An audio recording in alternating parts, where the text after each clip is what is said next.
Peygamberimiz Mustafa sallallahu aleyhi ve sellem yaşayan uyunu, o'rnini hazır kütüphaneye, biblioteka ekan. Uyga kiritmaydi ekan. Uni ro'parasida mana soat joylashgan. Bu yerda tualet bor.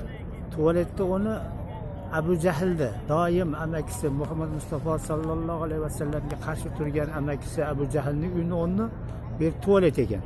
Uni orasi bir 40-50 metr chiqadi ekan. Bu yog'i